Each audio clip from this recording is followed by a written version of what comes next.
پښتون قام ګوره ډېر دروند قام دی. پښتون له خدای پاک ډېر درانه اخلاق ورکړي دي او ډېر خوږ قام دی. نو چې دی کله په خپل ځان بدل کړي نور خلک به خامخا بدلېږي. نو ځکه خو اسرار اتل صاحب وایي اول به خپله رویه بدلوم نو بیا به رستو زمانه بدلوم. که ته ځان نه بدلوې مه بدلوه، زه خپله برخه پیمانه بدلوم. نو زما خوږو پښتنو د نورو خلکو د بدلون نه مخکې اول به خپل ځان بدلو.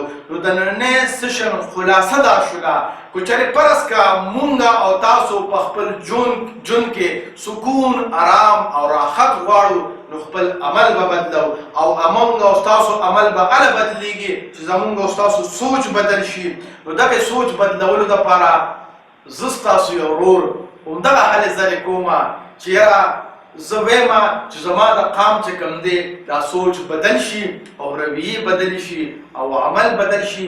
نو انشاءالله هغه ورځ لرې نه ده چې دا قام به انشاءالله العظیم په نورو قامونو باندې نه صرف حکومت کوي بلکې په نورو قامونو باندې به انشاءالله العظیم داسې لوړ وي لکه څنګه چې په مونږ او تاسو باندې دا اسمان او دا نور روحانه دی او اسمان را باندې لوړ دی او څنګه چې د نور نه ټول خلک فایده اخلي، دشمن هم ته فایده اخلي او غیر مذهب هم ته فایده اخلي، خپل هم ته فایده اخلي.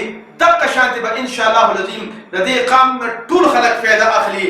دا تمیز به پکې نه وي چې دا تور دی که دا سپین دی، دا غټ دی که دا وړوکی دی، دا غوړ دی که دا سپور دی، دا مالدار دی که دا غریب دی، دا مې خپل دی که دا پردی دی، بلکې عامو خلکو ته به انشاءالله العظیم دې پیدا رسئ.